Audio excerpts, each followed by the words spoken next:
राष्ट्रवादी काँग्रेस पक्षाच्या सत्ताधारी आणि विरोधी या दोन्ही गटांचं आगामी काळात मनोमिलन होणार का ते पाहणं आता महत्त्वाचं ठरणार आहे। कारण राष्ट्रवादी काँग्रेसच्या नेत्यांकडून राष्ट्रवादी काँग्रेस शरदचंद्र पवार पक्षाचे प्रमुख शरदचंद्र पवार यांच्याबाबत सकारात्मक प्रतिक्रिया देण्यात येते आणि त्यामुळे शरद पवार आणि अजित पवार हे पुन्हा एकत्र येणार असल्याच्या चर्चांना उधाण आले।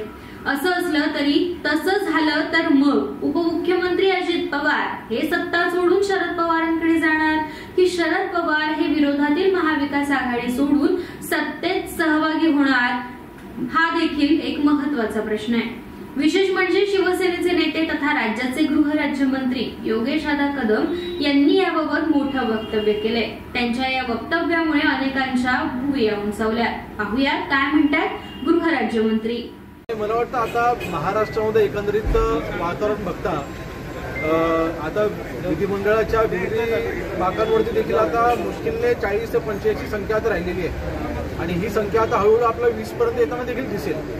कदाचित काही दिवसांमध्ये राष्ट्रवादी शरद पवार गट देखील महायुतीमध्ये सामील होऊ शकतात। लवकर मला वाटतं अनेक बैठका अजितदादांच्या आणि शरद पवार साहेबांच्या बैठका देखील झालेल्या आहेत। मागील देखील आपण वृत्त आपल्याच माध्यमातून पाहिली होती की दिल्ली या ठिकाणी त्यांच्या बैठका देखील झाल्या होत्या आणि म्हणून मला वाटतं ते सर्व आमदार त्यानंतर महाविकास आघाडीमधले अनेक पराभूत जे उमेदवार होते ते देखील महायुतीमध्ये येऊ पाहत आहेत। कारण त्यांच्या देखील लक्षात आलेलं आहे पुढचे जवळपास 15 ते 20 वर्ष आता महाराष्ट्रामधनं महायुती काही हलत नाही, महायुतीची सत्ता ही कायम राहणार आहे आणि म्हणून इतकं मोठं मताधिक्य मिळाल्याच्या नंतर नक्कीच महाराष्ट्रामधील प्रत्येक पराभूत आमदार हे आता महायुतीसोबत जोडायचे प्रयत्न करत आहेत आणि म्हणून रत्नागिरीचे पालकमंत्री उदय सामंत व्हावेत अशी इच्छा योगेशदादा कदम यांनी व्यक्त केली आहे। रत्नागिरीच्या पालकमंत्री पदावरून योगेशदादा कदम आणि उदय सामंत यांच्यात वाद असल्याच्या चर्चा होत्या, मात्र योगेशदादा कदम यांनी आता स्पष्ट केलंय की उदय सामंत हे माझ्यापेक्षा सिनियर आहेत, माझ्याकरता ते मोठे भाऊ आहेत, त्यामुळे मी हे उघडपणे सांगितलं आहे रत्नागिरीचे पालकमंत्री पद हे उदय सामंत यांनाच द्यावं, आम्ही दोघं मिळून आमच्या जिल्ह्याला पुढे घेऊन जाऊ। पाहूयात काय म्हणतात राज्यमंत्री। पालकमंत्री पदाच्या बाबतीमध्ये मी या अगोदरच माझी भूमिका स्पष्ट केलेली आहे।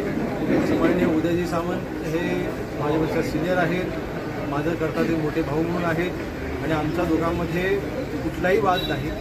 पदांवरनं तर आमच्या दोघांमध्ये आजपर्यंत कधी रस्सीखेच झालेली देखील नाही आणि म्हणून मी उघडपणे सांगितलं आहे की रत्नागिरी जिल्ह्याचं पालकमंत्रीपद जे उदयजी सामंत यांना मला पक्षांतराला प्राधान्य द्यावं आणि नक्कीच आम्ही दोघं मिळून आमच्या जिल्ह्याचा विकास आणि आमच्या जिल्ह्याला अजून 4 कोनं कसं पुढे घेऊन जाता येईल, माझ्या राज्यमंत्री पदाच्या माध्यमातून आणि त्यांच्या उद्योगमंत्री पदाच्या माध्यमातून आपल्या रत्नागिरी महाराष्ट्राला न्याय देत असताना रत्नागिरी जिल्ह्याला कसा न्याय देता येईल ह्याकडे आमचं लक्ष जास्त असेल। तर पदाला आम्ही जास्त महत्त्व देत नाही, पण त्या पदाला न्याय द्यायचं काम दोघे मिळून एकत्र करतो।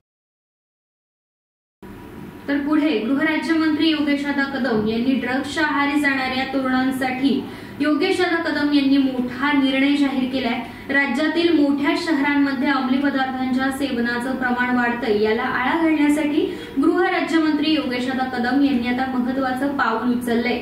तरुण पिढीला ड्रग पासून वाचवण्यासाठी व्यापक उपाययोजना करण्यात येणार असल्याचं त्यांनी सांगितलं।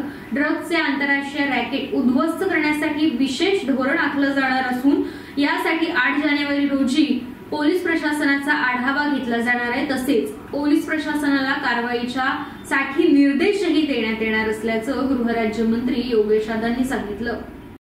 2-3 महत्त्वाच्या गोष्टी आहेत।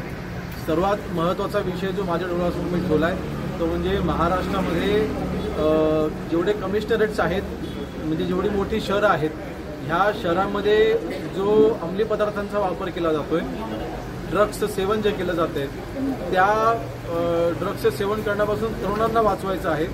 ड्रग्सचं डिस्ट्रीब्युशन करणारे जे पेडलर्स आहेत किंवा हे आंतरराष्ट्रीय स्तरापर्यंत ह्याचे धागेदोरे जोडलेले आहेत, तर त्यांना जास्तीत जास्त कर्टेल कसं करता येईल, ते कसं थांबवता येईल, माझा तरुण हा ड्रग्सच्या आहारी नाही गेला पाहिजे ह्यासाठी जनजागृती कशी करता येईल। जेव्हा मी पोलीस स्टेशनला पनवेल पोलीस स्टेशनला जेव्हा मी सप्रेस केली होती त्यावर देखील माझ्या सूचना ह्याच होत्या आणि ही तर अजून सुरुवात आहे।